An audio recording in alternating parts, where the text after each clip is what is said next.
For years, for course, and we're finally here. The Calamity is out. The final stretch of one of the biggest anime ever made is airing right now. And with everything that's happened across parts 1, 2, 3, and the Calamity, one question has been sitting in the back of every fan's mind since episode 1. Who in this entire war actually has a chance against Yhwach? Today we're going through the full mid-arc power rankings. Every major character who matters, based on everything that's happened across all 4 parts. And then we're getting honest about the answer to that question. No fide. Let's get into it. Number 1, Yhwach. Chance of being stopped, 0. Unless something changes. Let's just say it.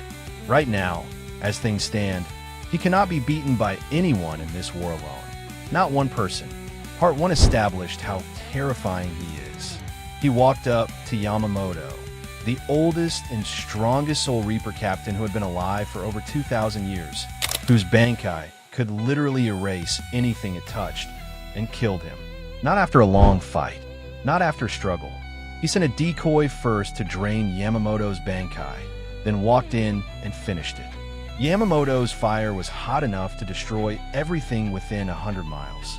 Yhwach looked at it and said, "Not today." Then in part 3, he got even worse. He absorbed the Soul King, the literal foundation of the entire world, and he turned the royal palace into his own personal throne room.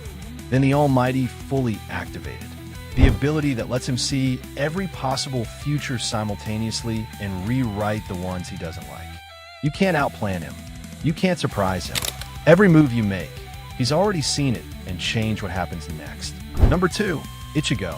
Chance of stopping Yhwach, the highest of anyone. Part 1 started with Ichigo being completely outmatched. The Stern Ritter took his Bankai away. He had nothing. He went back to train at the Soul King Palace and came back with something nobody had ever seen. His true Zangetsu. 2 blades, one from his Soul Reaper power, one from his Quincy power. Both sides of what he is finally working together.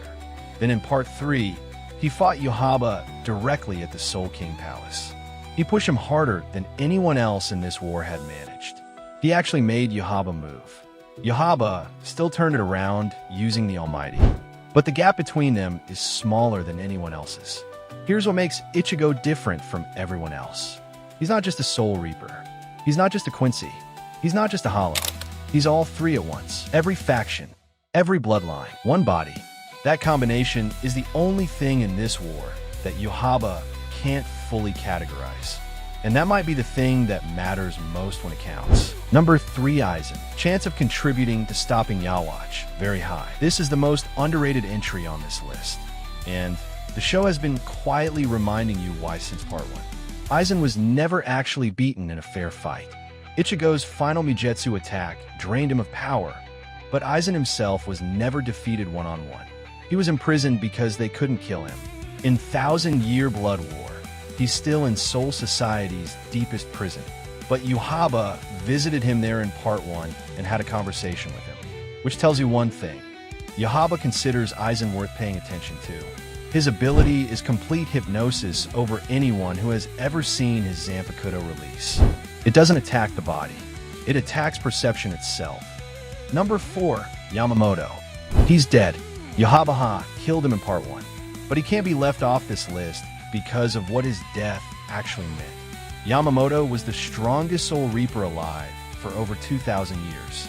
His Bankai, Zenki no Tachi, concentrated flames hot enough to erase anything they touched. His spiritual pressure alone was enough to make captains drop to their knees. Yhwach sent a fake to drain his Bankai first. Then came himself, because even Yhwach knew that walking straight into Yamamoto's full power was a risk he wasn't willing to take. That's who Yamamoto was. The one person Yhwach didn't want to fight honestly. And losing him cost Soul Society more than just a captain. It cost them the one person the Stern Ritter genuinely feared.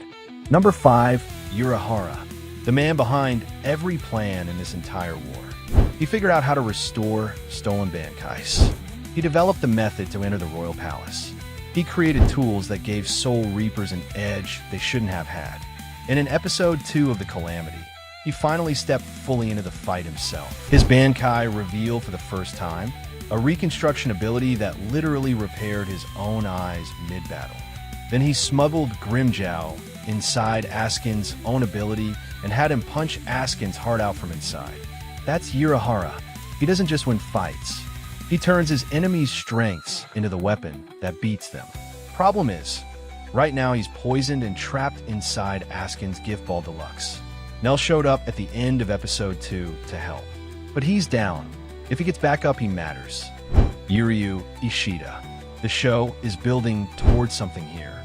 The most interesting character in the Calamity right now. Part 1 ended with Uryu's apparent betrayal, standing with Yhwach. The fandom lost its mind. Then parts 2 and 3 slowly built the picture. Uryu wasn't really on Yhwach's side. He was watching, waiting, getting closer to the one person nobody else could get close to. Episode 1 of the Calamity confirmed it. Uryu told Ichigo to keep going. He would stay behind and handle Yhwach himself, the man carrying the Almighty while Yhwach sleeps. Uryu has been upgraded significantly across every core compared to what he was before. His Quincy Volstaging appeared in Part 3. His fight with Yhwach is ongoing right now. Whatever he's carrying into this fight, the show is treating it as the most important card in the deck. But the question still remains, who can actually stop Yhwach? Here's the honest answer. Nobody on this list can stop Yhwach alone. Not one person. Yamamoto tried alone. He's gone. Ichigo tried alone at the Soul King Palace. Yhwach rewrote it. The Almighty isn't just a strong ability. It's the reason every individual strategy fails. As long as Yhwach can see every future and rewrite the ones he doesn't like, there is no winning move. Not a single one. But here's what the show has been quietly building across all 4 parts. Not one person, one combination. Aizen to confuse what Yhwach sees. Uryu to interrupt the Almighty in the right moment. Urahara to engineer the window nobody else could create. And Ichigo to walk through that window and land the hit that ends it. Every fight happening right now, none of them are the main event. They're all clearing the path to one moment. Ichigo versus Yhwach. This is the ending Bleach always deserved. Which fight across all 4 parts of Thousand Year Blood War hit hardest for you? Drop it in the comments.